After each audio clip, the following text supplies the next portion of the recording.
প্রকাশ্যে পবিত্র কোরআন পোড়ালেন যুক্তরাষ্ট্রের টেক্সাস অঙ্গরাজ্যের ৩১তম কংগ্রেশনাল রিপাবলিকান প্রার্থী ভ্যালেন্টিনা গোমেজ। কোরআন পুড়িয়ে সেই ভিডিও নিজেই সামাজিক মাধ্যমে ছড়িয়ে দিয়েছেন এই নারী নেত্রী। এই ঘটনা বিশ্বজুড়ে তীব্র প্রতিক্রিয়ার জন্ম দিয়েছে, বিতর্কের ঝড় তুলেছে মার্কিন রাজনীতিতেও। বিস্তারিত আরিফ হাসানের প্রতিবেদনে। ফ্লেমথ্রোয়ার দিয়ে পবিত্র আল কোরআন পুড়িয়ে ফেলেছেন যুক্তরাষ্ট্রের এক নারী। সামাজিক যোগাযোগ মাধ্যমে নিজেই ছড়িয়ে দেন সেই ভয়াবহ দৃশ্য। Your daughters will be raped and your sons beheaded. ভিডিওটি ছড়িয়ে পড়তে বিশ্বজুড়ে মুসলিমদের মধ্যে তীব্র ক্ষোভের সৃষ্টি হয়, কারণ আল কোরআন শুধু মুসলিমদের ধর্মীয় গ্রন্থই নয়, এটি তাদের বিশ্বাস, আবেগ ও অনুভূতির প্রতীক।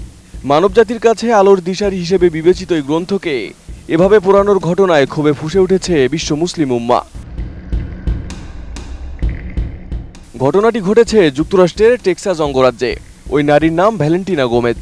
তিনি মার্কিন প্রেসিডেন্ট ডোনাল্ড ট্রাম্পের দল রিপাবলিকানের একজন নেত্রী এবং টেক্সাসের ৩১তম কংগ্রেশনাল আসনে রিপাবলিকান প্রার্থী। প্রচারণার অংশ হিসেবে এমন জঘন্য কাজ করেন গোমেজ। রিপাবলিকান ওই নারী নেত্রী কোরআন পোড়ানোর আগে টেক্সাস থেকে ইসলামকে মুছে ফেলার হুঁশিয়ারি দেন এবং মুসলিমদের সন্ত্রাসী আখ্যা দিয়ে ৫৭টি মুসলিম দেশের যে কোনো একটিতে যেতে বলেন Gomez.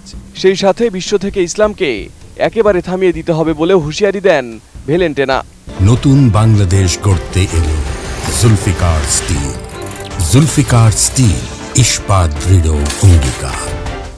America is a Christian nation, so those terrorist Muslims can to any of the 57 Muslim nations. উস্কানিমূলক ওই ভিডিওতে তিনি মিথ্যাভাবে দাবি করেন আমেরিকা একটি খ্রিস্টান দেশ। টেক্সাসে মাত্র ১% মুসলিম রয়েছে।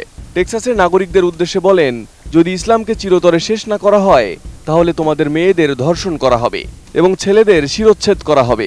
ইসলামকে অপমান করে ইসরায়েলের পক্ষ নিয়ে গোমেজ বলেন, ইসরায়েলের সৃষ্টিকর্তাই হলেন সত্যিকারের সৃষ্টিকর্তা। There is only one true God, and that is the God of Israel.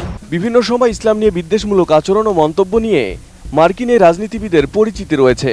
ঘৃণাত্মক ও উস্কানিমূলক মন্তব্যের জন্য ইতোমধ্যে সমালোচিত ২৬ বছর বয়সী এই নারী।